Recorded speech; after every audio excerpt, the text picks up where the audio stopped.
sekarang saya akan berbincang dengan narasumber saya lainnya pemirsa di Breaking News TV One kali ini.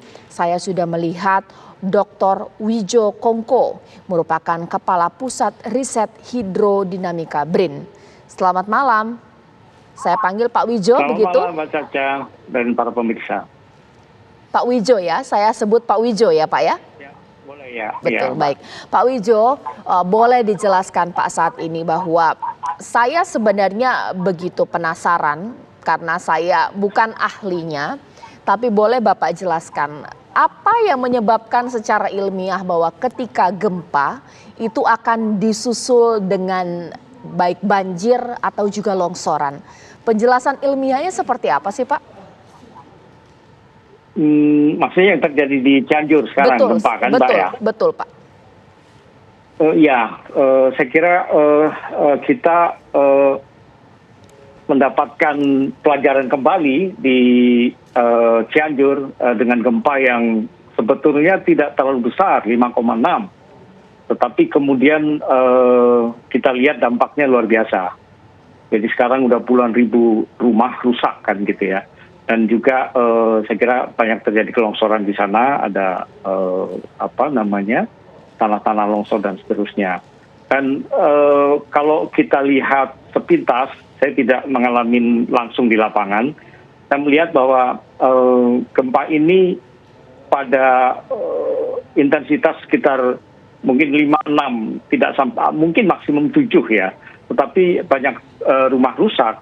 Saya melihat ini ada desain rumah yang memang kebanyakan tidak tahan atau tidak tahan terhadap gempa bumi kan gitu ya. Jadi saya kira ini melihat pada konteks bahwa banyak bangunan kenyataannya di wilayah kita yang rawan gempa itu belum pada desain yang tahan terhadap gempa bumi. Saya kira sementara begitu Mbak yang bisa kita amati ya. Baik. Sebenarnya saya juga penasaran Pak, sebenarnya apa sih yang menyebabkan ada gempa yang terjadi di dalam dengan kondisi kedalaman cukup dalam di dalam bumi, ada gempa yang terjadi di permukaan atau gempa yang dangkal. Apakah memang struktur gelombang, struktur tanah, struktur air mempengaruhi atau seperti apa Pak? Ya, gempa sendiri kan mengikuti mekanisme ya secara alami karena ada sesar di sana dan kemudian itu bisa terjadi di daerah yang dangkal. Kalau yang sekarang ini kan termasuk dalam kategori dangkal ya, sekitar 10 km dan kemudian juga ada yang di dalam kan gitu kan, yang lebih dari 50 km dan seterusnya. Dan sekarang di sesar yang kemarin disampaikan di sesar Cimandiri, tapi kemudian diskusi terakhir mungkin ada sesar yang baru kan gitu ya, yang belum terpetakan. Dan di sana kejadiannya dangkal dan saya kira dangkal dalamnya gempa ini bisa mengikuti mekanisme yang tidak bisa kita prediksi gitu ya, karena memang di daerah itu adalah daerah patahan yang banyak, ada Cimandiri, ada patahan Lembang dan seterusnya. Dan saya kira kita mempunyai sejarah terkait dengan beberapa gempa yang cukup besar di Cianjur yang memang cukup merusak gitu. Nah pada magnitudo yang 5,6 ini tentu seperti yang sudah banyak dijelaskan, saya kira kala ulangnya akan lebih cepat, sehingga saya kira sekarang kita konsentrasi kita adalah dalam 1, 2, 3 hari ini tentu evakuasi kan gitu ya, karena mesti banyak yang masih belum tertolong, dan kemudian pada ranah rehab rekonstruksi kita harus betul-betul mengevaluasi masalah bagaimana kita membangun bangunan yang memang tahan terhadap gempa di wilayah kita yang memang banyak gempa. Saya kira demikian, Pak. Baik, Pak, sebenarnya para ahli ini kan masih berdebat ya soal apakah memang gempa di Cianjur dikarenakan sesar Cimandiri atau sesar lainnya.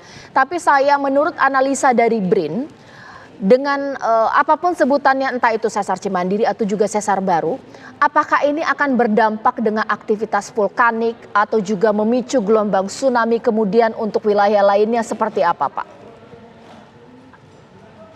Iya, saya kira perkiraan yang tadi disampaikan Mbak Caca terlalu jauh ya analisisnya. Kita tidak sampai melihat bahwa ini kemudian mempengaruhi aktivitas di tempat lain ya, apalagi kemudian kemarin juga ada diskusi apakah kemudian ini mengaktifkan potensi gempa megatrust yang ada di selatan Jawa. Saya kira ini konteksnya berbeda. Jadi gempa yang sekarang ini terjadi adalah dari sesar lokal yang ada di sana, dan ini ya sudah terjadi, dan kita melihat ini adalah mekanisme yang berbeda dari mekanisme yang ada di sekitarnya kan gitu, terutama di daerah selatan yang memang kemarin beberapa minggu kemarin juga sempat viral ya terkait dengan potensi gempa bumi dan kemudian potensi tsunami yang lebih dari 30 meter itu. Baik. Yeah.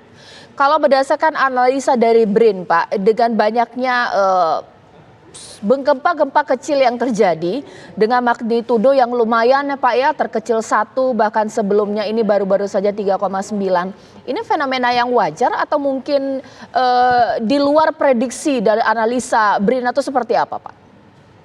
Ya, saya kira ini analisisnya masih wajar ya. Kalau gempa ini kan ada gempa utama, kemudian akan banyak terjadi gempa susulan yang seharusnya semakin kecil ya. Kalau kurang dari 1,5, 2 barangkali itu sebenarnya tidak dirasakan gitu. Tapi memang ini kita bisa melaporkan sekarang karena ada banyak sensor yang bisa merekam gempa-gempa tersebut.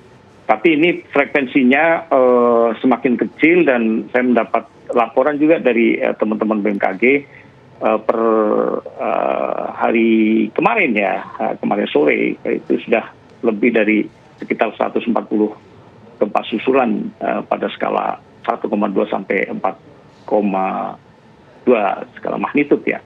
Nah memang beberapa yang perlu diwaspadai adalah rumah infrastruktur yang sudah retak ya, ini mestinya tidak dihuni karena beberapa gempa susulan akan sangat berpotensi untuk kemudian meruntuhkan bangunan-bangunan tersebut. Baik. Saya kira demikian, Mbak ya. Pak Wijo, sesaat lagi nanti saya akan tanya karena saya mendengar wawancara Bapak dengan kantor berita lain bahwa perlu adanya upaya mitigasi dari warga yang harus membangun rumah yang tahan dengan kegempaan. Tapi problemnya Pak, ini rumah rakyat, biasanya mereka membangun sesuai dengan kemampuan mereka. Tak pelak mereka suka bangun sendiri dengan bahan-bahan seadanya.